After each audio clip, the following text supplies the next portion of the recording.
Ciao popolo, era un po' che non ci vedevamo, eh? Diventa sempre più difficile fare video. Allora, poche chiacchiere, sto video voglio vedere veramente se comincia il 2022 a farlo corto. Oggi stavo per dire voglio parlare della Shobudani, però voglio parlare della Shobu in una maniera un po' particolare, non tanto un video tutto su questa pietra, quanto puntualizzare qualche aspetto nel mondo dell'affilatura che forse non è stato compreso bene. Allora, vi faccio subito vedere quali saranno le protagoniste di oggi, perché oltre alla Shobudani, ecco qua l'immagine, Shobu Nakayama. Perché Shobu Nakayama? Anzi, veramente servirebbe anche una terza protagonista. Aspettate che le faccio un pochettino posto, anzi, facciamo così. Ve le metto in modo tale che forse si riusciranno a vedere. Se levo il mio faccione dalle scatole, forse si vedrà ancora meglio. Quindi abbiamo detto Shobudani, Nakayama e ci vado a mettere in mezzo pure una Narutaki. Perché ho preparato oggi queste tre pietre? Perché voi sapete benissimo chi è appassionato di affilatura e soprattutto di pietre, affilatura alla giapponese e quindi di pietre giapponesi, sa benissimo che da qualche anno a questa parte c'è il boom delle Nakayama, Nakayama a destra, Nakayama a sinistra. Allora, mi dispiace darvi subito una brutta notizia. Molto probabilmente, soprattutto se le pietre non sono state acquistate da un venditore affidabile, molte Nakayama, molte pietre vendute come Nakayama, in realtà sono o Shobudani o addirittura Narutaki. E vi spiego anche perché. Perché il problema potrebbe essere si potrebbe incorrere in questo problema, mettiamolo così, sia in buona fede che in malafede, sia con un venditore in buona fede che in malafede. Perché? Perché queste tre pietre sono esattamente cugine tra di loro. Sono tre pietre che ricadono sulla stessa vena e le tre miniere sono a pochissimi chilometri di distanza una dall'altra. Per cui il materiale che costituisce queste pietre, a parità di strato ovviamente, perché chiaramente non possiamo mettere a paragone uno strato Agapin con uno strato Shirosuida. È chiaro, c'è una profondità di estrazione diversa, sono strati di vena diversi, però diciamo a parità di vena, e la vena è quella, a parità di strato, sono praticamente indistinguibili. Ed essendo praticamente indistinguibili, adesso il venditore potrebbe incappare in un errore in buona fede e potrebbe anche metterci lo zampino malefico perché un conto è commercializzare una Shobu, un conto è commercializzare una Nakayama che in questo momento ha una forte richiesta, quindi già il nome stesso fa lievitare il prezzo. Non parliamo poi della Narutaki che ha una quotazione di base più bassa, anche se immeritata perché la Narutaki è una grandissima pietra, diventata sicuramente famosa nel campo dell'affilatura del coltello, ma poi vediamo perché. Voglio andare veloce. Allora, perché vi dico che molto probabilmente l'errore potrebbe essere fatto anche in buona fede? Aspettate, prima di farvi vedere la cartina, rimetto un attimo il faccione. Attenzione, si stima, non è una stima mia, chiaramente da siti specializzati, soprattutto da siti giapponesi, che in giro ci sono tonnellate di shobudani marchiate, vendute come Nakayama. Ma stiamo parlando sempre di pietre ottime, attenzione. Certo, chi andava alla ricerca di una Nakayama e si trova la pietra in un'altra miniera, potrebbe rimanerci pure mai. Ma io ho pagato per avere una Nakayama, perché adesso deve avere un'altra pietra? Però non è tutto male, non è tutto perso. Vi faccio vedere a questo punto, basta con le chiacchiere. Guardate, questa cartina già ve l'avevo fatta vedere un'altra volta. Questa è la Naori, vedete il cursore, la sto seguendo con il cursore del computer. Questa è la Naori, la vena, Noguchi Naori, che passa nella prefettura di Kyoto. Questa è la vena più famosa. Su questa vena ci sono le miniere storiche, quelle che si sono fatte il nome. Guardate qua nella leggenda: Nakayama, Okudo, Narutaki, Ozuku, Shobu, chi più ne ha, chi più ne metta, insomma. Parliamo solamente delle miniere lato est, perché poi si continua con il lato ovest, ma la vena è la stessa. Poi abbiamo ancora molte miniere famose, Maruyama, o mi impiccio sempre, Oira, la Shinden, la Yaginoshima. Beh, ce ne stanno tantissime che hanno fatto la storia dell'affilatura giapponese. Quindi vedete l'estensione della vena, l'andamento della vena. Allora, guardate qui. Questa è la miniera di Nakayama, è segnata. Questa qui è la miniera di Narutaki. Non so se si riesce a vedere bene il simbolino, ma guardate che... Allora, vediamo se riesco... purtroppo, forse sì. Guardate questo simbolo, questo kanji, e guardate... dov'è Narutaki? Eccola qua. E guardate Narutaki. Lo vedete che è lo stesso? Quindi, diciamo, prendiamo due punti di riferimento. Narutaki molto a est e Nakayama sul lato opposto. Perché prendo in considerazione questa sezione? Perché qui in mezzo, benché non segnata, c'è la miniera di Shobudani. Per cui in questo piccolo tratto della Naori abbiamo le tre pietre che stiamo prendendo in considerazione in questo momento: Nakayama al centro, Shobudani, e all'altra estremità Narutaki. Vi ho preparato un'altra piccola cartina per farvelo vedere meglio. Eccola qua. Vediamo se riesco a spostarvela un pochettino, così il mio faccione non dà fastidio. Forse da qua si riesce a capire meglio. Questa è la città di Kyoto. Ok, questo è il monte Atago, quindi è Atagoyama in giapponese. Yama significa montagna, quindi che avete sempre sentito nominare. E questa è l'ubicazione delle tre miniere: Nakayama, Shobudani, Narutaki. Le vedete? Vedete anche geograficamente come sono vicine. L'ho evidenziate con questa retta, che secondo me, io l'ho chiamata subito la retta dell'onestà.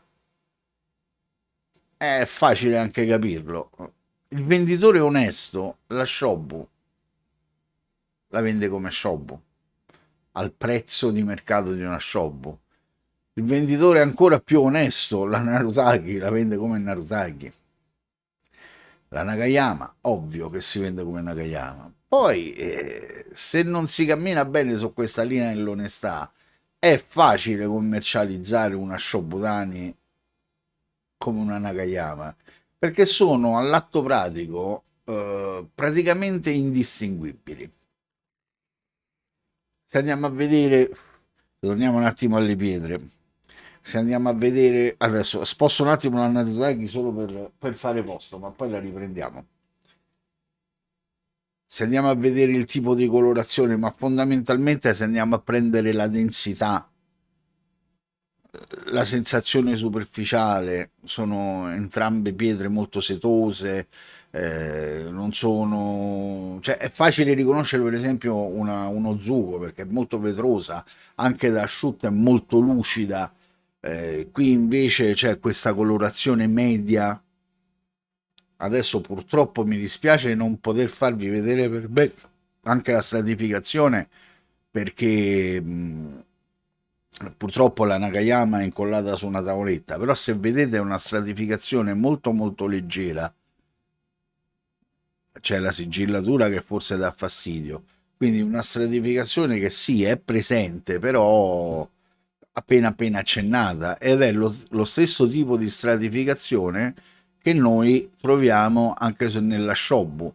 Guardate, bastano i segni della sega per nascondere totalmente quella piccola leggera stratificazione che c'è.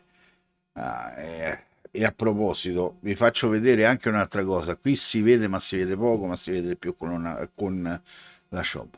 Attenzione sempre ai denti di sega, ai marchi dei denti della sega. Se cercate un prodotto veramente di qualità, se vi spacciano una pietra come pietra vintage, attenzione che i segni di una sega, delle vecchie seghe a mano ad acqua, sono questi.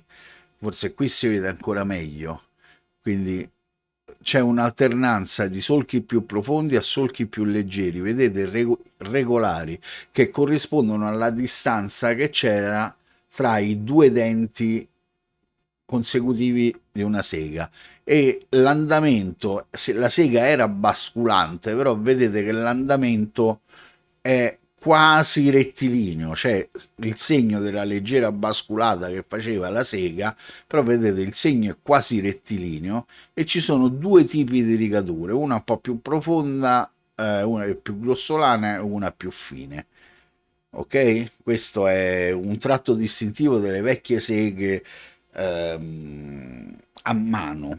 Se cominciate a vedere marchi di sega circolari molto ben definiti, ma circolari, ravvicinati tra di loro, attenzione che quella è una sega circolare, è una sega moderna, per cui la famosa pietra vintage che state cercando, 99 su 100 tanto vintage non è. Basta, stavolta vado veramente velocissimo. Anche perché già ho passato 12 minuti. Allora, una piccola, piccolissima prova, tanto per non fare due chiacchiere, ciao ciao, arrivederci e grazie. Quindi il microscopio l'ho già tenuto pronto, come al solito faremo dei fermi immagine, scatterò dei fermi immagine, anzi di questo lo scatto adesso, aspettate, che ancora non me lo sono preparato, per cui ok, ho memorizzato queste immagini. Questo è il solito rasoio sacrificato, il solito col dollaro nella situazione di partenza. Mentre chiacchiero, io intanto mi faccio un pochettino di posto, comincio a togliere per il momento la shobu perché voglio fare la prova. Dico, ma Shobu e Nakayama saranno così differenti tra di loro?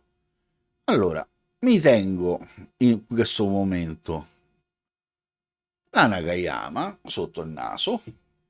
Ah, ovviamente ho tirato fuori la mia migliore Nakayama con la migliore Shobu, perché se no è chiaro, no? Avrei potuto far vincere quella e quell'altra. Ehm, quindi il rasoio, il gold dollar, eccolo qui, un pochettino d'acqua sulla Nakayama, tanto per dargli un'inumidita. E adesso faccio una cosa che tutti mi diranno, orrore, non si fa. Gli do una strofinata con una diamantata, con la solita accortezza. Diamantata, praticamente finita, consumata, potere abrasivo pochissimo. Originariamente era una 1500, era un lato 600, un lato 1500, ma va sicuro che qui non c'è rimasto quasi più niente. Perché? Perché voglio alzare una leggerissima sospensione, però senza contaminare la pietra, quindi senza usare un atomo. Avrei potuto fare questo gioco solo e soltanto se tutte e tre le pietre che voglio testare oggi, che voglio mettere a paragone, non testare, avessero avuto la loro tomo estratta dallo stesso pezzo. Guardate, poca, sembra tanta, ma in realtà non ce n'è. Anzi, e prima che si asciughi, ogni tanto il congiuntivo me lo perdo, e lo so, sono ignorante, che ci volete fare? Allora, vado subito, prima che me lo perdo, ho pulito subito la pietra diamantata. Adesso vado subito a fare non tante, pochissime passate, tanto per giocare un po', tanto per fare i famosi marchi di affilatura. Allora, questa vabbè, io lo sapete, godo come una scimmia quando uso sta pietra perché è di una velocità, ragazzi, impressionante. Io penso che questa pietra sia imbattibile. Da quando è arrivata in casa ha completamente addormentato la scimmia. Proprio, io non sento assolutamente necessità di comprare un'ulteriore pietra da finitura. Guardate, ditemi voi se questa non è velocità stellare. Guardate che cazzo, allora sta succedendo questa pietra. Comunque, vabbè, ciancia alle bande. Adesso qualche piccola passata, anzi, si è già addensato pure un pochettino troppo. Qualche piccola passata di Nakayama per, ecco, farla lavorare giusto un po', ma penso che mi potrei anche fermare, quindi pochissimo, veramente pochissimo, e cerco di fare la stessa, cercherò di fare la stessa cosa anche con le altre due pietre, quindi di non starci molto, cerco di, vediamo se ci riesco, di utilizzare lo stesso tempo. Quindi ritorniamo al microscopio. Questa è un minutino, chiaramente lo vedete non è ancora perfetto, è solo per dare una valutazione a questa pietra. Vedete, non sono arrivato ancora bene alla base del bevel, il filo ancora deve essere steso per bene. Diciamo che per un minuto di pietra più di tanto non si poteva pretendere. E anche qui, ecco qua, ho preso il fermo immagine. Adesso, sempre velocemente, mentre vi lascio l'immagine lì del microscopio, intanto preparo la Shobudani. Questo è l'ultimo acquisto, per adesso l'ultimo. Io lancio messaggi subliminali perché visto che il video lo vedrà anche mia moglie, per adesso è l'ultimo acquisto. Stessa cosa, stessa diamantata consumatissima, una strofinatina tanto per creare quel minimo di sospensione. Vedete che è talmente consumata la diamantata che stenta non poco a produrre fanghiglia. Vedete che anche il colore della fanghiglia è praticamente lo stesso. Una cosa che ho notato, la Shobu riesce a portarsi appresso un po' di colorazione di base in più. La Nakayama tende ad avere una fanghiglia leggermente più chiara, ma stiamo parlando veramente di sfumature. La Shobu, una fanghiglia che riprende di più il colore della matrice. Anche qui un po' di passaggi senza la pretesa di affilare. Vedete anche in questo caso l'ottima velocità della sciobula, vedete? Quindi anche in questo sono veramente cugine, se non proprio sorelle, gemelle siamesi, ma sono veramente cugine di primo grado, come si dice? No, di primo grado non può essere, però insomma, Guardate,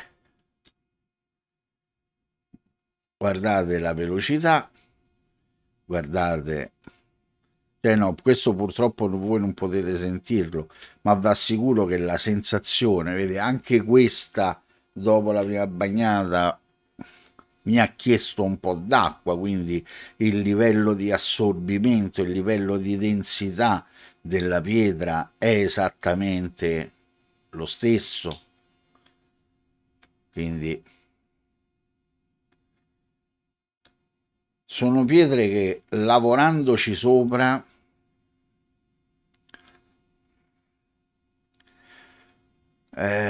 producono esattamente lo stesso feedback, molto molto piacevoli da utilizzare, un feedback che è un misto tra pietra setosa e felpata, diciamo, non è proprio felpata come può essere boh, non lo so, una Takashima, perché comunque sono pietre dure, per cui quel minimo, quella durezza, quel minimo, ma molto piacevole, molto liscia, molto setosa, ma comunque la durezza sotto il filo del rasoio. Mi sono già fermato, come avete visto. Si sente, guardate il materiale, quanto se ne estrae, insomma, quanta limatura, guardate ancora la pietra, come si è ridotta tra virgolette.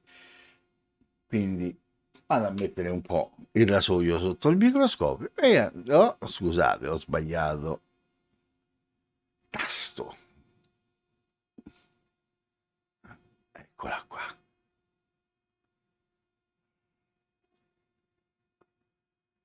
Messa a fuoco. Vedete chiaramente questa ha anche beneficiato di quel minuto di lavoro della Nakayama fatto precedentemente, quindi vedete che adesso il bevel è già più uniforme, la lavorazione arriva fino alla base, ma a noi quello che ci interessa è il filo. Attenzione, perché non cadiamo nel solito errore che poi arrivano i criticoni. La satinatura non serve a niente perché con la satinatura sembra tutto bello perché la satinatura nasconde. Sì, la satinatura nasconde, ma il filo non lo può nascondere nessuno. Il filo è un filo.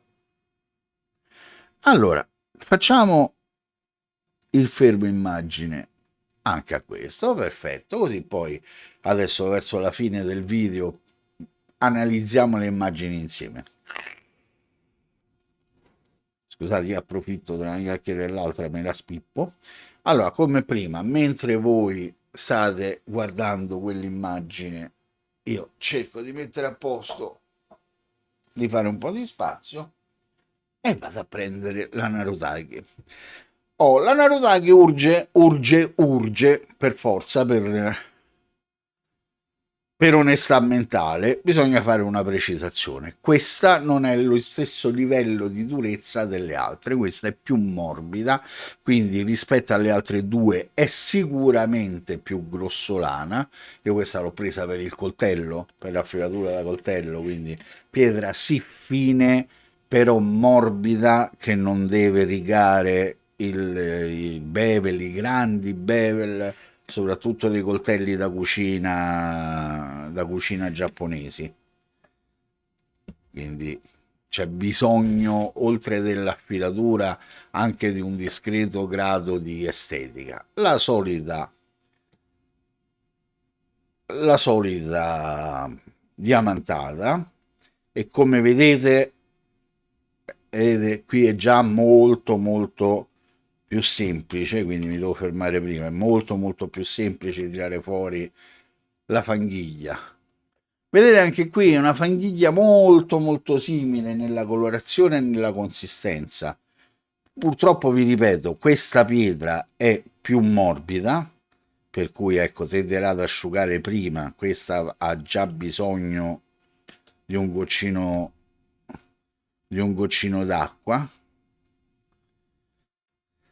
Anche in questo caso, senza magari raggiungere i livelli delle cugine, guardate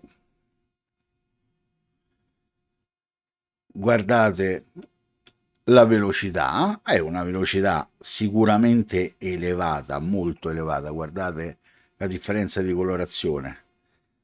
Non arriva alla velocità degli altri due esemplari che vi ho fatto vedere, ma quelli ragazzi non sono esemplari, sono esemplari stratosferici. Io mi reputo proprio fortunato.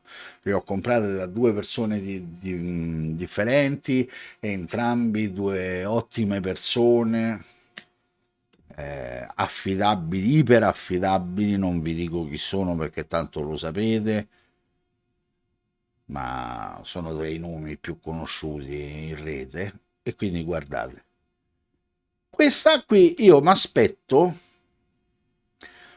un livello di finitura leggermente inferiore rispetto ai due che vi ho fatto vedere. Però per il discorso che vi ho fatto inizialmente, questa pietra qui, guardatela, guardate che spettacolo, può essere scambiata tranquillamente come una Nakayama. Ma vi ripeto, neanche forse una persona espertissima riesce ad individuare subito la differenza tra una cava e l'altra, perché qui stiamo parlando di materiale molto molto molto ma molto simile. Quindi stesso tipo di fanghiglia, stessi colori, stessa densità di pietra. Ripeto, questa è un po' più morbida, per cui diciamo che nel confronto è stata un po' sfortunata, mettiamola così. Anche questa mi fermo praticamente subito, perché non sarebbe giusto dargli più tempo, dargli possibilità diverse, quindi le stesse chance che hanno avuto le altre due cugine. Basta, mi fermo. Quello che è successo è successo. Guardate anche qui, quindi bella asportazione di materiale, bel feedback, bella pastosità di pietra, bella uniformità di materiale. Forse qui c'è una stratificazione leggermente più accentuata che potrebbe essere un campanello d'allarme, ma stiamo parlando veramente del sesso degli angeli e poi delle cose comunque molto difficili da vedere in fotografia, e noi quando compriamo pietre le compriamo in base a una descrizione, a una fotografia e soprattutto in base alla fiducia che abbiamo nei confronti di chi ce le sta vendendo, perché fondamentalmente quella è l'unica ancora di salvezza. Allora, ragazzi, questa, vediamo un po' se era messa a fuoco il massimo. Questa è la Narutaki, anche qui fermo immagine. Ok, adesso ce l'ho tutte e quattro. Scusate, mi faccio un pochino di posto perché adesso le pietre non servono più, ma voglio avere lo spazio per ragionare per bene. Ci siamo? Abbiamo fotografato le quattro pietre, cioè il livello iniziale e le tre pietre. E adesso andiamo a vedere la prova comparativa. Ecco qua i quattro fermi immagine. Adesso ve li faccio vedere tutte e quattro contemporaneamente, come nell'ultimo video. E dopodiché, invece, allora scusate, levo la mia immagine. Eccomi qua, non ci sto più. Dice che bello, eh? Allora, come al solito, partendo dall'alto a sinistra, questa è l'immagine di partenza. Questa è il fermo immagine della Nakayama, fermo immagine della Shobudani, fermo immagine della Narutaki. Cioè, vi rendete conto da soli che qui stiamo veramente parlando del sesso degli angeli. vi faccio vedere una cosa. Tralascio la Nakayama, che è stata la prima e quindi forse la più sfortunata perché ha lavorato sul bever iniziale, ma vi faccio vedere un confronto testa a testa tra la Shobudani a sinistra e la Narutaki, la più sciagattata, la più piccolina, la più economica del gruppo. L'ultima miniera in fondo a destra sulla Naori. Vi ripeto, Shobutani, eccola qui, Narutaki. Dopo Shobutani, attenzione, che in una ipotetica scaletta sarebbe anche un errore, perché in un'ipotetica scaletta io magari uso come prefinitura la Narutaki, che è una pietra più morbida, più pastosa, per cui faccio fare una buona prefinitura e poi do il bevel così bello preparato, il filo così bello preparato, scusate, lo do alla Shobutani. Guardate questi fili, sono praticamente indistinguibili. Guardate la granulosità della satinatura, la qualità della satinatura. Non c'è una satinatura più grossolana o una satinatura più fine.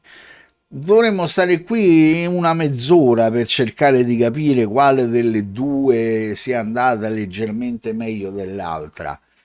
Ma poi c'è da dire, però uno ha lavorato prima, uno ha lavorato dopo, per cui con un minimo di onestà mentale, cioè, vogliamo ammettere che queste pietre sono indistinguibili come... Oh, e parliamo di un minuto di lavoro, uno. L'avete visto in diretta? Io non faccio mai tagli sul video. Ehm, Adesso guardate qui, un altro confronto testa a testa tra due iperblasonate. Qui a sinistra c'è la, la Nakayama e a destra qui c'è la Shobutani. La Nakayama, ripeto, ha l'handicap che è stata la prima a lavorare sul rasoio sacrificale. Infatti vedete qui nella parte bassa non gli ho dato neanche il tempo di fare un buon lavoro, qui ancora neanche tutto il bevel era stato coperto, quindi diciamo che il filo non è al massimo delle possibilità della pietra. Poi chi mi conosce anche quella pietra. Voi pensate che l'ho nominata, l'ho battezzata Santa e Benedetta perché è una pietra così difficile al mondo da trovare proprio. E questa è una Shobutani di livello molto alto, anche questa. Ma c'è da dire subito una cosa: questa qui, la Nakayama, costa più del doppio di una Shobutani dichiarata di alto livello, comprata da una persona estremamente competente, una persona abilitata a classificare le pietre. Ma per il semplice fatto che una si chiama Nakayama e l'altra no, l'altra si chiama Shobu, cioè la Shobu costa meno della metà. A parità, siete d'accordo con me che siamo a parità di livello di prestazione, no? Sicuramente. Se poi io vi faccio questo paragone, scusate, 1 e 2. Cioè qui sembra addirittura, questa è la stessa Nakayama di prima e qui a destra invece c'è la foto dell'ultima pietra utilizzata, della Narutaki. La Narutaki è stata la terza pietra a lavorare, per cui è chiaro che ha preso tutti i benefici possibili. Quindi sembra addirittura che la Narutaki riesca a suonarle alla Nakayama. In realtà non è così, perché se avessi usato per ultima la Nakayama non ce ne sarebbe stata per nessuno. Vabbè, ma questo non mi interessa. Mi interessa solamente dirvi che questa costa 7-8 volte meno di questa. Eppure, ritornando al solito discorso, guardatele, guardatele dove sono le miniere, sono, aspettate, lungo la stessa Naori, le vedete? Questa è la vena, questa è la Nakayama, la miniera di Nakayama, questa è la miniera di Narutaki, quindi qui al centro c'è la miniera di Shobudani, quindi stessa Naori. Se fossero anche sullo stesso strato della Naori, sarebbero praticamente indistinguibili. Guardate, vengono tirate fuori dalla stessa area geografica, dalla stessa area geologica, stanno tutte e tre sulla stessa vena, tutte e tre belle allineate, quindi a parità di profondità d'estrazione, il materiale che si tira fuori è indistinguibile. Allora, perché ho fatto questo video che comunque sono arrivato a 36 minuti, ma vedete che già mi fermo, siamo ritornati all'inquadratura principale. Ho fatto questo piccolo video per intanto per farvi vedere che al mondo A non esiste solo una Nakayama, B che molto spesso nel commercio, anzi una regola del commercio è che il prezzo lo fa la domanda e l'offerta. In questo momento la domanda di Nakayama è aumentata tantissimo, l'offerta non può aumentare, stiamo parlando di cave chiuse da 50 anni. Credo vado a memoria, la cava di Shobutani è stata chiusa nel 75, quindi già sono 40, 25, 45, 47 anni che è chiusa anche la miniera di Shobudani. Per cui il discorso è, la gente vuole la Nakayama? Il venditore onesto ti dice, guarda, la Nakayama per quella cifra, perché non ti prendi una bella Shobu, una bella Narutaki? È lo stesso prodotto, sono gemelle, funzionano bene allo stesso modo. Ma sono pochi quelli che ti danno un consiglio spassionato perché va contro i loro stessi interessi. Il venditore furbetto ti ci mette un timbrino Nakayama sopra su una pietra che Nakayama non è. Potrebbe essere Shobutani, potrebbe essere Narutaki. Voi non ve ne accorgerete mai. Anzi, e sarete anche contenti di quello che avete in mano. E fate bene pure a essere contenti, perché il 99 su 100 avrete comunque un prodotto in mano dalle grandi prestazioni. Avete una pietra veloce, una pietra fine. Vi ricordo che tutti questi esempi al microscopio, rimetto l'inquadratura, anzi la metto a 3 questa volta, solo le 3 pietre. Eccolo qua.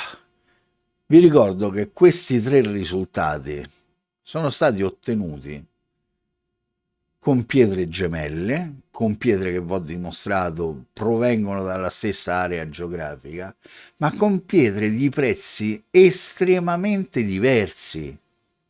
Cioè qui stiamo parlando di qualche cosa intorno al 1000, intorno al 500, intorno al 150.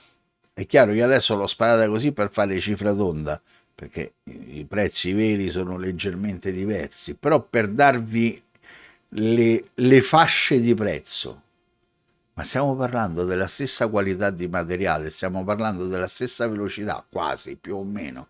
Stiamo parlando dello stesso grado di finezza. Guardate con un occhio distratto se non sono 3 pietre da finitura gemelle tra di loro.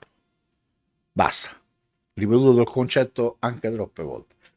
Quindi piccolo video a inizio 2022, solo così per ricordare, mettiamola così, un promemoria di servizio. Ragazzi, cercate le pietre performanti, sì, pietre che siano fini, pietre che siano veloci, possibilmente, anche se siamo nel campo della finitura, per cui in finitura la velocità è un parametro relativo, diciamo, però che siano veloci, che siano sicuramente fini, ma non cercate il kanji, non cercate il marchio. Io vedo l'invasione delle Maruca, attacco alla Terra, un'astronave di Maruca invadono il mercato. Ma dove stanno tutte queste Maruca? Siamo seri. Io mi compiaccio e mi complimento con chi ce le ha vere, ce le ha certificate, ce le ha comprate da venditori iperaffidabili, ce l'ha... vabbè, basta perché dovrei fare degli esempi, ma non voglio nominare né cose né persone. Per cui, se capita, per carità di Dio, soprattutto per il collezionista, quel timbro, quel kanji ha un valore, in effetti è un valore aggiunto. Per l'affilatore, ecco, il messaggio di speranza che voglio lasciare adesso in chiusura è: non vi state a preoccupare della marca, non vi state a preoccupare se non avete una Tanaka Taoshi tra le mani, non vi state a preoccupare se non avete una Maruka tra le mani, perché come vedete, come al solito sempre prove alla mano e mai chiacchiere da salotto, lì fuori c'è un mondo di buone, ottime pietre blasonate e meno blasonate, quindi di conseguenza costose e meno costose. Quindi occhio, un po' d'occhio nella scelta ci vuole tanta fiducia nel venditore, per cui abituiamoci a scrivere a queste persone, di non comprare a scatola chiusa sui siti internet. Ah, ho visto una bella pietra, poi me la compro, faccio il pagamento e poi aspetto.